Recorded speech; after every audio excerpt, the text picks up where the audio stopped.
This is TWiT. As you may recall, and Leah will recall this because we covered this live back at the end of July, Microsoft had a game showcase for the new Xboxes, and the first game they showed off was Halo Infinite, and we were underwhelmed by it looked what just we like saw. old Halo. Yeah. And I keep using the same comparison, I apologize, but I likened it to the beginning of The Wind in the Willows, the Wizard of Oz, where obviously the beginning of the movie is black and white, and then when she goes to Oz, it kind of explodes in color. And it, at the time, of course, it was amazing because color was still new to theaters. And I thought that's what they were going to do. I thought they were showing last generation graphics, and then all of a sudden, it was going to Wizard of Oz, and it was going to look awesome with ray tracing and beautiful graphics, and it never happened. And it ended, and we were disappointed. It turns out the whole world was disappointed. So it didn't take very long, but within a couple of days, or at least a week, they announced that Halo Infinite was delayed. It was not going to make the launch. It was originally supposed to launch alongside the consoles, the new consoles. There's a lot of ramifications of this. There's a lot of promotions, different companies like Taco Bell and Monster Drink and so forth. You got to consider Halo the tie-ins. The Taco Bell factor, Well, I mean, but these companies paid a lot of money to be part of this, and it's happening. So Halo never launched, and all these Halo promotions happen regardless. It's embarrassing.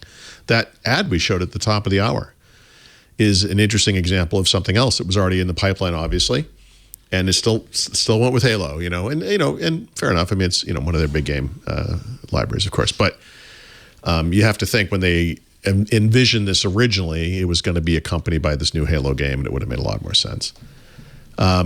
The guy running 343 Industries, which is the game studio that Microsoft owns that runs Halo, left the company, probably forced out, brought back a guy from Bungie, the original developers well, that's of Halo, good, right? To get things back on track. And here we are. So last night, Microsoft announced that Halo Infinite will now ship in November 2021. So wow. They originally said 2021, and November is in 2021 for sure. But I don't know how they showed a game in July that was supposed to ship in November. So it would have been finalized in probably August. How could it be that delayed? A huge mismanagement. I mean, this is not as important necessarily, although I will point out that Microsoft is making a really big bet on video games right now, has bought a lot of studios, this cloud computing push. It's not quite on the same level, but I equate it almost to the Longhorn disaster, where this is something that should have happened on schedule. It was completely mismanaged. No one said anything until it was too late, and now you get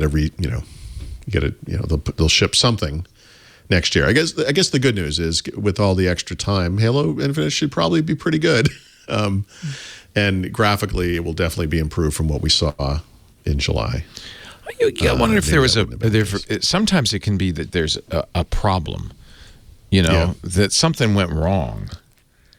I think it might have been one of those bit off more than it can chew kind of things. Halo Infinite is semi-unique in the Halo library games in that it is going to be available on multiple platforms.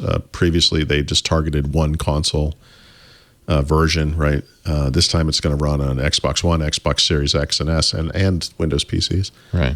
That could be part of it. We can throw COVID in there. Everyone blames everything on COVID. It's convenient excuse. scapegoat. Yeah.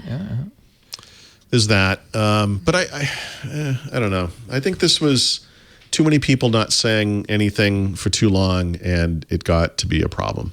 And they've reshuffled things, so hopefully they'll figure it out. But too bad.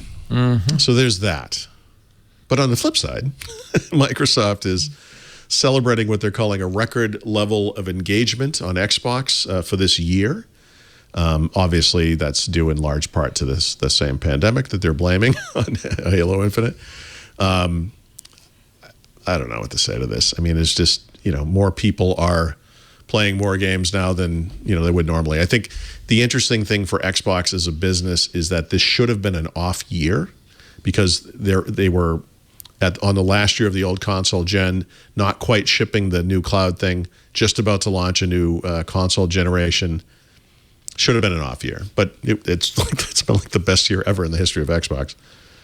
And they had a couple of statistics that I thought were kind of interesting for the new consoles. And again, I don't know how to turn this into reality, but the way they describe it is 1.6 million seamless upgrades delivered to Xbox Series X and S owners using smart delivery. And what that means is you have a game, you have a certain console, you get the upgraded version automatically. So 1.6 million times that happened apparently. And this is kind of interesting because if you think back to, I think it was Phil Spencer said before the consoles launched, that his expectation was that Xbox Series X would dramatically outsell Xbox Series S in the beginning because all of the enthusiasts would be going for the most powerful thing in the world.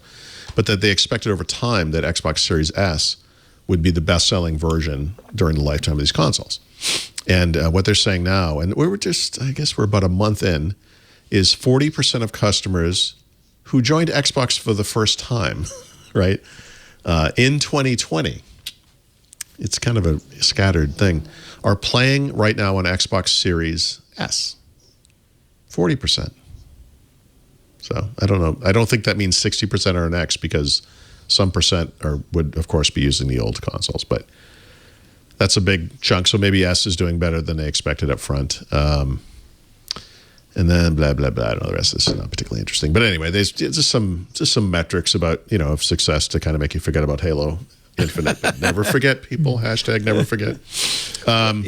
It's funny because the last time this happened, it was Duke Nukem Forever. She's forever. Yeah, Duke Nukem Forever. Yeah. And now it's Halo Infinite. Maybe don't put... Yeah, right. Don't put words that are synonyms for forever. Forever. The title. Kind of open-ended timing names in the title. Yeah, that's a good advice. But it's also, even if you ship the game on time, the problem is you're going to have another game eventually. So like, what's the next? It's like you have an Infinite Xbox 360. So yeah, what's the next one? Infinite the Xbox 720? What are we doing? Yeah. Xbox One. What's the next one? Xbox 2? No. I don't know.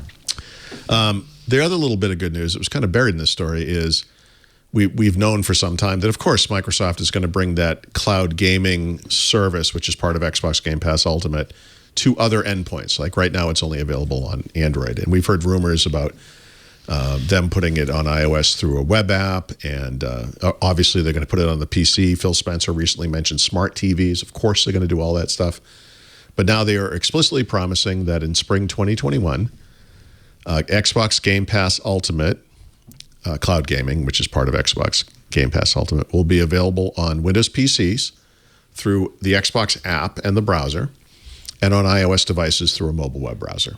So that will add billions of potential devices to the mix, which is great. So I think a lot of people would like to have that right now, but it's coming in the spring.